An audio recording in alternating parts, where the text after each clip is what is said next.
Y para mí, el hombre que me inyecta fe es Elías, el profeta Elías. Y quiero compartir un poquito de él, porque el domingo vamos a tener un sermón también muy parte de lo que es este profeta llamado Elías. Y le quise poner el título Un hombre de fe. Y está en Primera de Reyes, capítulo 17. Vamos a leer los primeros 5 versículos. Y dice así: Entonces Elías, Tibitas, que era de los moradores de Galaad, dijo a Acab: Vive Jehová, Dios de Israel, en cuya presencia estoy. Qué certeza, ¿verdad? Vive Jehová, Dios de Israel, en cuya presencia estoy. En cuya presencia estoy. Esa es una convicción, una seguridad. En cuya presencia estoy. Luego dice que no habrá lluvia ni rocío en estos años, sino por mi palabra. Y vino a él palabra de Jehová diciendo: Apártate de aquí y vuélvete al oriente y escóndete en el arroyo de Kerit, que está frente al Jordán. Beberás del arroyo, y yo he mandado a los cuervos que te den allí de comer. Y mire, y esta es la clave que nosotros siempre debemos de tener para nosotros. Y él fue e hizo conforme a la palabra de Jehová. Yo creo que esa es la clave. Esa es la llave para todo cristiano. Dice, y él fue donde Jehová le había ordenado, conforme a la palabra de Dios. Él le dice: ve al arroyo que está ahí en Kerit, frente al Jordán. Y él fue, dice la palabra, sí, simplemente él fue. Y le dice que va a beber del arroyo. Y le dice: y yo he mandado a los cuervos que te den allí de comer. Y él fue e hizo conforme a la palabra de Jehová. Pues se fue y vivió junto al arroyo de Kerit, que está enfrente al Jordán. Y el versículo 6, gracias. Y el versículo 6 dice: y los cuervos traían pan y carne. Así como el hombre, como el ser humano le obedece a Dios, es como también nosotros vemos la gloria de Dios. Así como el ser humano le obedece a Dios, así también el hombre y la mujer ve la mano y vive las bendiciones de Dios. Cuando hablamos del profeta Elías, estamos hablando de fe. Hablamos de un hombre que creyó a Dios y le honró en todo momento le honró Elías a su Dios. Muy poco se conoce del origen de este hombre llamado Elías, ¿verdad? De su vida, de este profeta. Conocemos que era de Galaad, un lugar montañoso, una región montañosa al oriente del Jordán, como lo expresa el primer versículo que leímos. Su testimonio nos señala que verdaderamente era un hombre de un valor constante. Si lo primero que leemos, vemos cómo este hombre, en el momento que Dios le habla, él hace lo que Dios le entrega, ¿verdad? Como digo, Galaad era una región montañosa al oriente del Jordán, y el testimonio de este hombre lo señala, que había una convicción, una certeza, una seguridad, un valor constante, celoso de la obra de Dios. Era celoso, pero no de esos celosos que para que otros verdaderamente le sean fieles a Dios, o para que otros hagan lo que Dios está demandando, pero yo no lo hago. Él era celoso de la obra de Dios porque él la hacía. Él estaba dispuesto, como ya lo hemos visto en los primeros 5 versículos, ¿verdad? Él estaba dispuesto. Lo mandaron al arroyo y allá se fue, a vivir en aquel lugar. Cada situación que vemos a través de este personaje llamado Elías, que él tiene que vivir, tiene que enfrentar, él lo hizo verdaderamente de la mejor manera para agradar a Dios. De la mejor manera para agradar al Dios al cual le entregaba las órdenes. Nos relata la Biblia que a petición de Elías, Dios cerró los cielos para que no hubiera lluvia. Así lo relata la Biblia, ¿verdad? Que Dios cerró los cielos durante 3 años y medio. 3 años y medio, en cuyo tiempo hubo gran escasez de agua y, lógico, de comida. Porque cuando hay sequía, la tierra no produce. O si produce, produce a media y en escasez.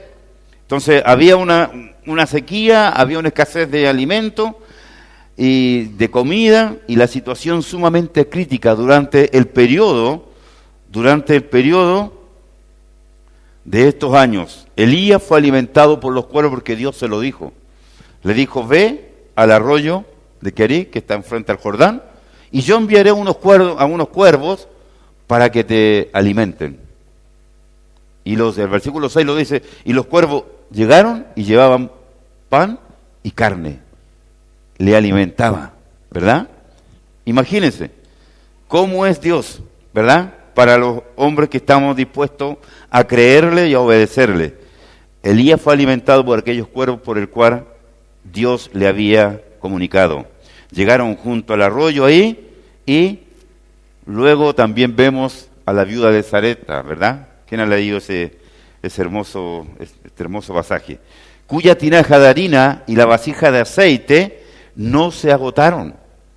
¿Recuerdan cuando Elías fue, le dice: vive Jehová, y le dice: no, tengo solamente un puñado de harina y lo voy a cocer justamente ahora para mí y para mis hijos, para que no se muera de hambre?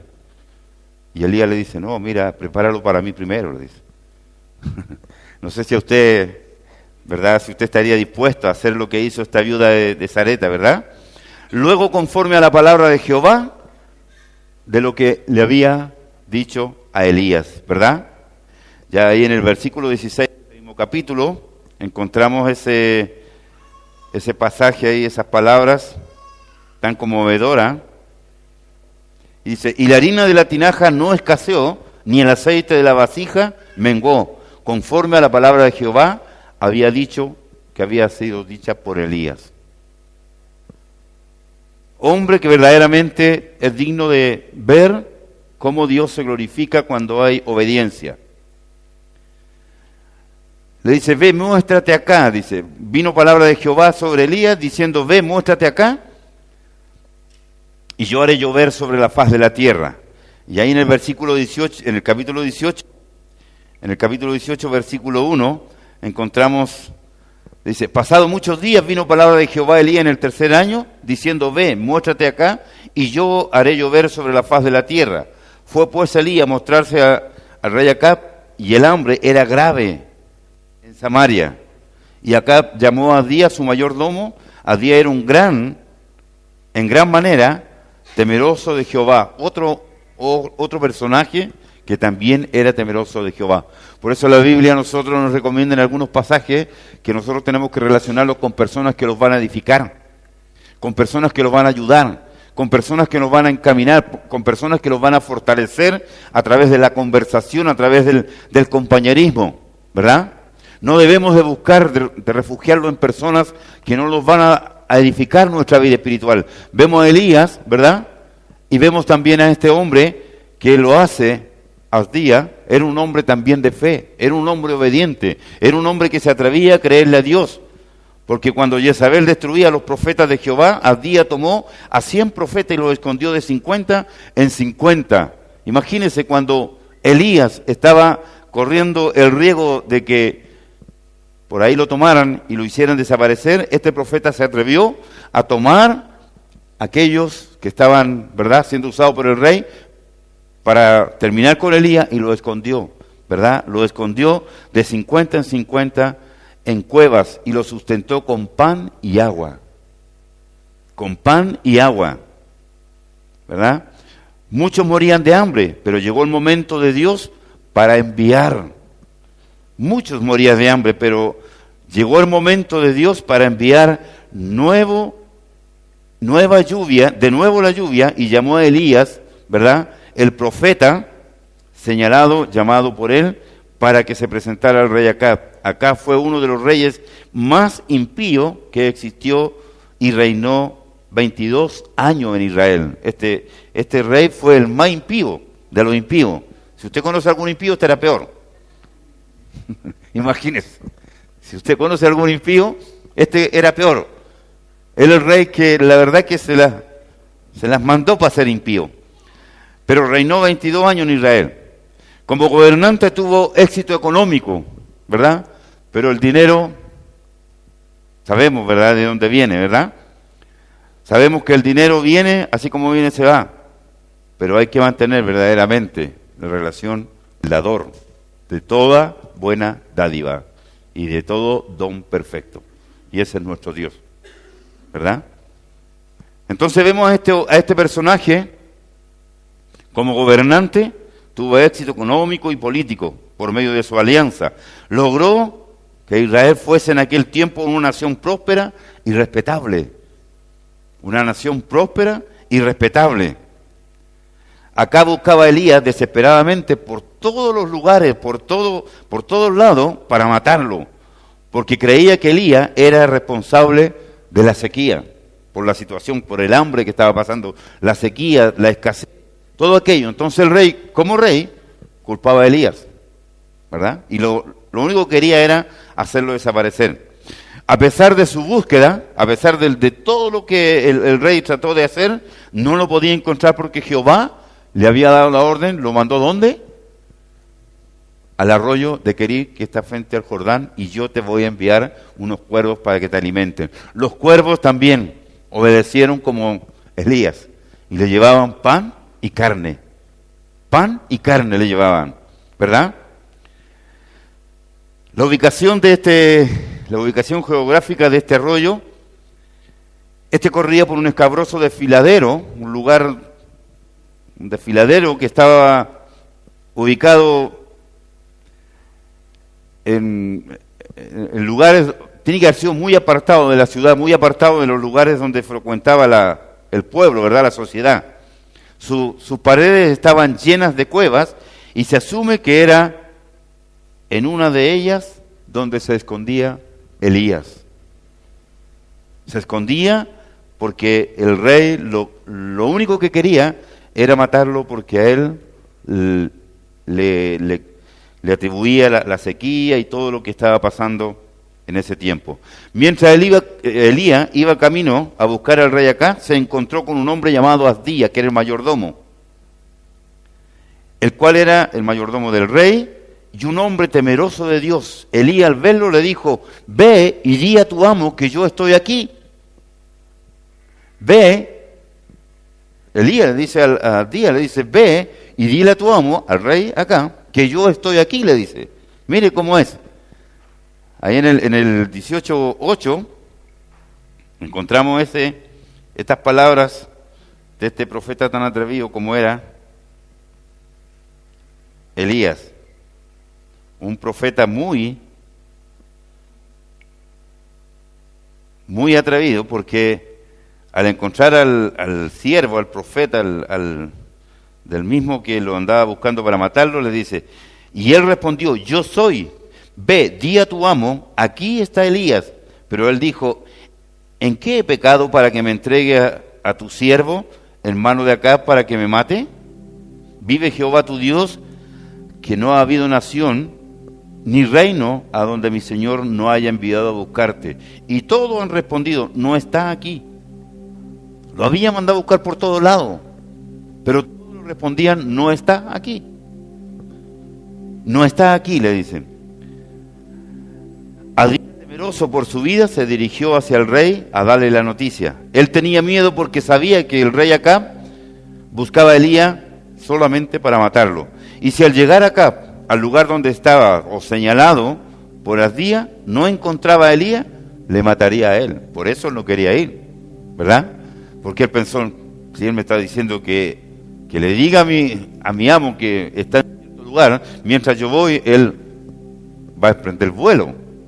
¿Y quién va a ser el que va a pagar las consecuencias? Yo, porque el rey que yo lo estoy, ¿verdad? Entonces por eso él no quería decirle a su amo que Elías estaba en aquel lugar.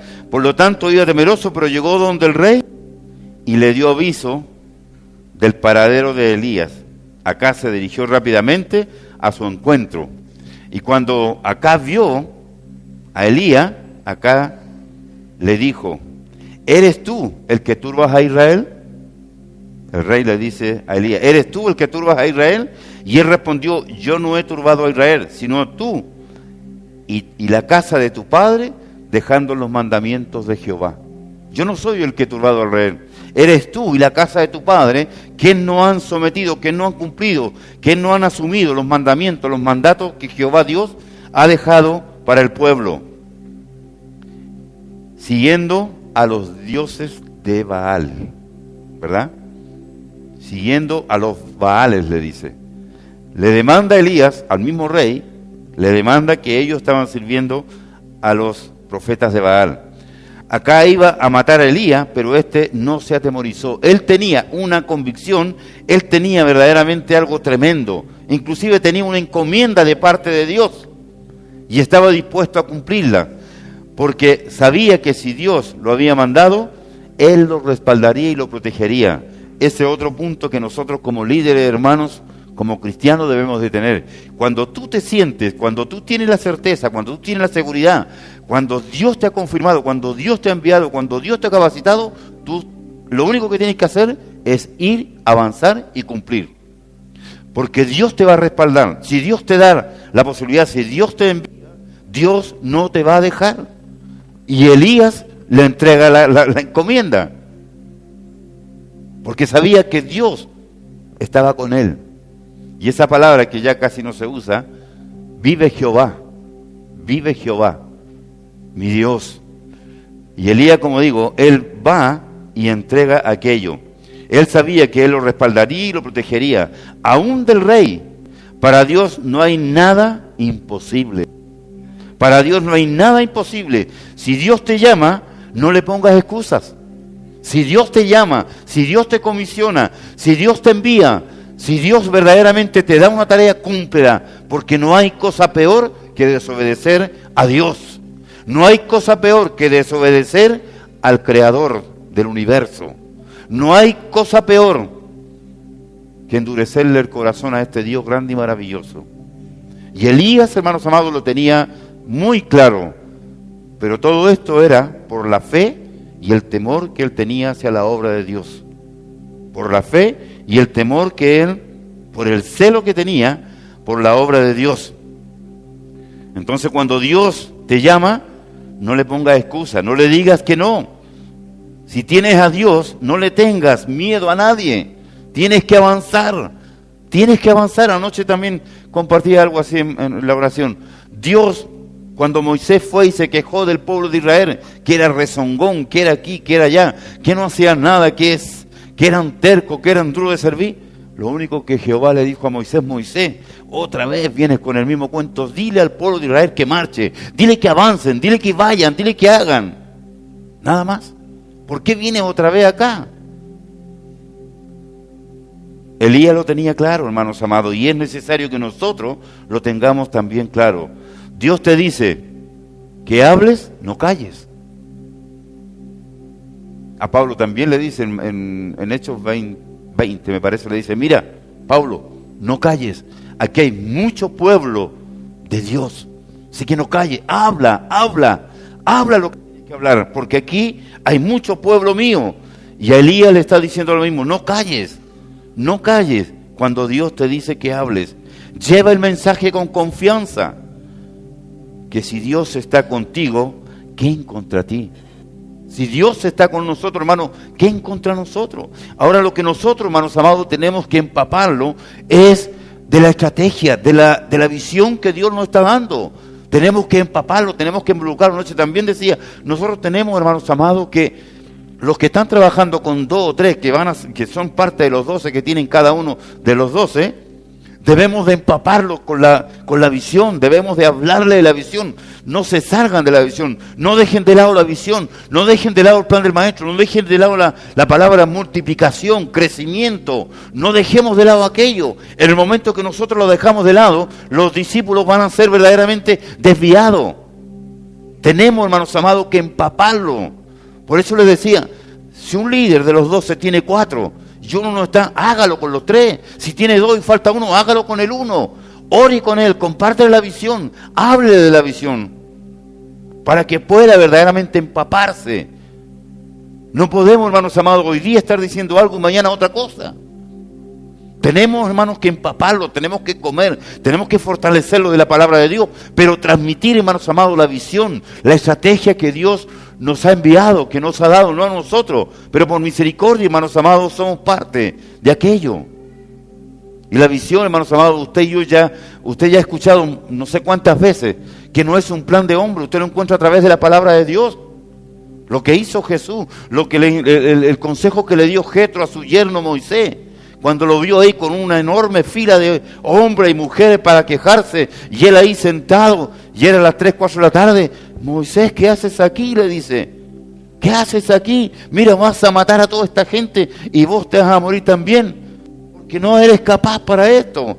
Mira, toma hombres de confianza, hombres verdaderamente que tú sabes que te van a responder, y pónelo a cargo de 10, de 20, de 50, de 100, y tú te entiendes con ellos. Pero tú no puedes estar de persona en persona. Cuando Jesús, hermanos amados, pasó la noche orando en el monte y luego bajó y llamó a los que él quiso, ¿qué hizo? Llamó a los 12 y los envió. Entonces la estrategia y el plan del maestro, hermano, no es de hombre alguno, es a través de la palabra de Dios. Es el plan, es el modelo. Así que, hermano, si Dios te dice que hable, no calles. Cuando Dios te dice que hable, tienes que hablar. Lleva el mensaje con confianza, que si Dios está contigo, ¿quién contra ti? Cuando el hombre tiene a Dios, hermanos amados, en su corazón y tiene un llamado de Dios para dar un mensaje, habla de lo que Dios le ha dado con autoridad. Con autoridad. Tienes que hablar con autoridad, porque Dios te ha encomendado, te ha comisionado para que cumplas la misión que Él ha puesto sobre ti. Y Dios no permite ni recibe excusa. Elías, hermanos amados, ordenó al rey: envía pues ahora y congrégame a todo Israel en el monte Carmelo, y los 450 profetas de Baal y los 450 de Acera, que comen de la mesa de Jezabel. Ustedes saben quién era Jezabel, ¿verdad? Bueno, ya ese otro. Pero, hermano, no quiero que te enfoques en otra cosa que no sea en lo que estamos, hermanos amados. La multiplicación de almas para la gloria de Dios. Si tú me dices que no puedo, si puedes. Dios está contigo. Dios nos ha entregado la misión. Dios nos ha dado la visión. Dios nos ha dado la herramienta. Dios nos está dando. Dios nos está bendiciendo. Hermanos, Dios los está bendiciendo. Hoy día compartía con un pastor de Guatemala y le extendía la invitación para que en uno de esos encuentros él pueda estar con nosotros. Hermano, y vamos a comenzar, y ya comenzamos, pero avancemos, empapemos nosotros la visión y luego entreguémosla. Hagamos, hermanos amados, el trabajo que Dios nos ha entregado. Lo que por gracia recibiste, entrégalo por gracia. Amén.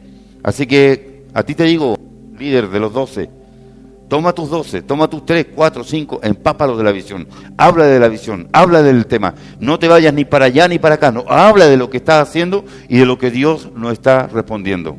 Amén. Así que, hermano, cuando tú pienses en un hombre de fe, piensa en el momento de este hombre llamado Elías. Un hombre verdaderamente. Y con esto, hermano, termino. Solamente un versículo que está en 2 de Timoteo capítulo 2. Versículo 13. Segunda de Timoteo, capítulo 2, versículo 13. Si lo puedes poner. Segunda de Timoteo 2, 13. Si fuéremos infieles, Él permanece fiel. Él no puede negarse a sí mismo. Un obrero verdaderamente aprobado tiene, un obrero aprobado por Dios, tiene la garantía que Él permanece. Ahí dice la palabra. Si fuéramos infieles, Él permanece fiel. Él no puede negarse a sí mismo. Él es fiel. Si Él dice que está contigo, que está conmigo, Él está. Si Él nos envía a que hablemos, que entreguemos el mensaje, hagámoslo, porque Él va a permanecer fiel. Aunque tú a lo mejor, aunque yo le desobedezca, ¿verdad? No me someta, Él va a permanecer fiel, porque Él espera que el Espíritu Santo me pueda redarguir y me pueda hacer entender que la misión que Dios me ha dado es mi responsabilidad, es tu responsabilidad. Él no le habla a pastores, ni a líderes, ni a obispos cuando entrega la gran comisión, se lo habla a la iglesia. Así que, hermanos, yo te dejo en el nombre del Señor este desafío. Hombre de fe, Elías. ¿Cuántos Elías hay en este momento, en este lugar? ¿Cuántos Elías, hermanos amados, estamos necesitando para que podamos avanzar con el plan que Dios nos ha entregado? Pero el deber nuestro, hermanos, es empapar a nuestros discípulos con la visión. Empápalo con la visión. No le hables de otra cosa, háblale de lo que Dios está haciendo en tu vida y en la iglesia.